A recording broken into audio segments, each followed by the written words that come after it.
अस्सलाम वालेकुम, मैं हूं मास्टर फ़हीम और ये वीडियो मेरी उस सीरीज़ का हिस्सा है जिसको देख के आप अपने हज़ारों या लाखों रुपए बचा सकते हैं डूबने से। जिन चंद वीडियोस को देखने के बाद आप अपने हज़ारों रुपए का लैपटॉप लेते वक्त किसी बड़े नुकसान से बच सकते हैं।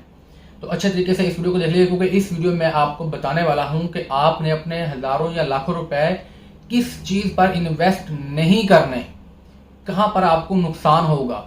तो यहाँ पर मैं इस वीडियो में बताने वाला हूँ कि कौन से लैपटॉप आपने बाय नहीं करने, कौन से लैपटॉप आपने परचेज नहीं करने। सबसे पहली चीज, सबसे पहला पॉइंट, लोअर जनरेशन। आपने लोअर जनरेशन में नहीं जाना कभी भी। 6th जनरेशन के नीचे तो कसम डाल दें कि 6 से नीचे तो लेना ही नहीं है, और उसके ऊपर भी 6 से ऊपर भी जितना ऊपर ले सकें, 7, 8, 9, 10, 11, 12, 13 जहां तक भी जा सकें उसी जनरेशन में आपने जाना है। अगर नया लैपटॉप ले सकें तो दी बेस्ट, अदरवाइज अगर आप यूज लैपटॉप में जा रहे हैं तो भी आपने ज्यादा से ज्यादा जनरेशन के ऊपर इन्वेस्ट करना है कि जितनी ज्यादा नई जनरेशन लें, जितनी ज्यादा ऊपर की जनरेशन लें, वो लैपटॉप आपके लिए बेहतर होगा। ये बात बहुत ज्यादा इंपॉर्टेंट है, इसलिए मैं आपको एक छोटी सी मिसाल से समझा देता हूँ। लैपटॉप जो है वो आपका एक एसेट होता है, वो आपकी एक लायबिलिटी नहीं होती। जैसे अगर आपने कभी घर लेना हो तो आप कभी भी ऐसा घर नहीं लेंगे को 2-3 लाख सस्ता होने की वजह से, जिसकी छतें गिरने वाली हों, जिसकी जो बुनियादें उसमें पानी पड़ा हुआ हो, जिसकी दीवारें जो उसमें दरारें पड़ी हुई हों। तो आप ऐसा घर जो है वो कभी भी 2, 4, 5 क्या 10 लाख सस्ता भी मिल रहा होगा तो आप नहीं लेंगे, क्योंकि आपको पता है कि आपने उसमें रहना है, आपकी सिक्योरिटी का मामला है, और आपका जो एक एसेट है वो आपका वो ठीक नहीं है। उसकी बजाय आप 5, 7 या 10 लाख महंगा घर वो ले लेते हैं जो कि ज्यादा अच्छा होता है, ज्यादा नया होता है, बेहतर होता है, जो ज्यादा देर तक चलने वाला होता है।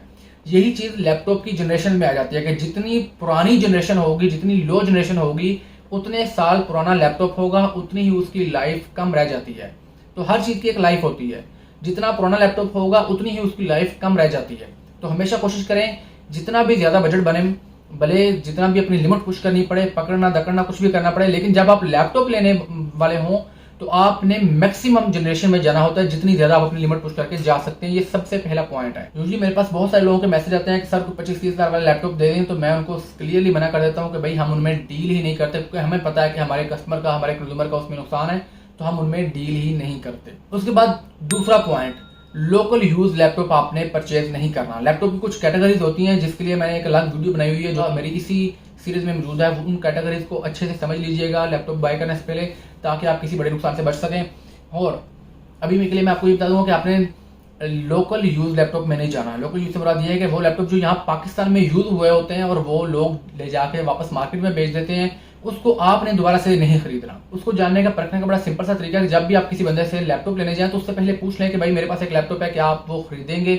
अगर वो हाँ करता है तो सिंपल एक बहुत बड़ा बोल्ड बिग नो आ जाएगा उस वहां पे। आपने उस बंदे से लैपटॉप नहीं लेना। जो लोकल परचेज कर रहा है इसका मतलब है कि वो लोकल सेल भी कर रहा है, तो आपने लोकल यूज लैपटॉप नहीं लेना। लोकल यूज लैपटॉप में बहुत सारे मसले मसाइल होते हैं। टेक की अवेयरनेस ना होने की वजह से हमारे लैपटॉप जो पाकिस्तान में यूज होते हैं वो बेड़ा गर्क हो जाता है उनका चंद 1-2 साल के अंदर अंदर ही। जब अगर आप यूज लैपटॉप ले रहे हैं तो वही आपने इंपोर्टेड लैपटॉप लेने हैं जो बाहर से इंपोर्ट हुए होते हैं, डायरेक्टली फ्रेश, पाकिस्तान में यूज नहीं होते। नेक्स्ट पॉइंट ये कि आपने रिफर्बिश्ड लैपटॉप में नहीं जाना।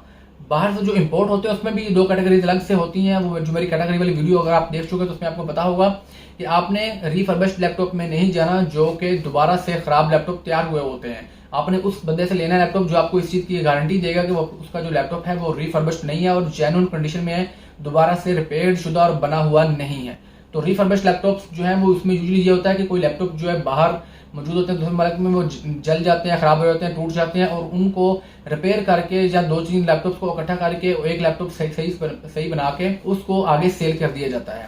तो रिफर्बिश्ड लैपटॉप में भी आपने नहीं जाना। पॉइंट ये कि बसाओ का आपको कुछ लैपटॉप्स बड़े सस्ते नजर आते हैं। अब सस्ते के पीछे जब भी आपको कुछ चीज सस्ती नजर आएगी तो आपने वहां पर अपना दिमाग का इस्तेमाल करना है। आपने सोचना है कि ये सस्ता क्यों है, फौरी तौर पर बजाय इसके कि हाँ ठीक है जल्दी से ले लो, ये सस्ता मिल रहा है, ये काम नहीं करना। जैसे मिसाल के तौर पर कुछ लैपटॉप जो है वो सिलिरॉन प्रोसेसर के साथ आते हैं। आपने सिलिरॉन प्रोसेसर में नहीं जाना। इवन कि मैं ये रिकमेंड करता हूं कि आपने i3 में भी नहीं जाना, कम से कम i5 में जाएं। ठीक है, कम से कम i5 6th जनरेशन हो मिनिमम से मिनिमम, इससे ऊपर जाएं, इससे नीचे का लैपटॉप ना लें, वरना आपकी जो जमा पूंजी होगी वो जाया हो जाएगी, उसका कोई फायदा नहीं है। सिलिरॉन प्रोसेसर वाले जो लैपटॉप्स हैं वो बहुत सस्ते मिल जाया करते हैं यूजली, लेकिन वो किसी काम के आपको नहीं रहेंगे, आपको ज्यादा फायदा नहीं होगा। हमने भी स्टार्ट में कुछ मंगवाए थे, लेकिन जब हमें उसके कोई अच्छा रिजल्ट नहीं मिला तो हमने वो परमानेंटली बैन कर दिया। टेक्नोमैक्स में अब सिलिरॉन लैपटॉप्स बेचे ही नहीं जाते।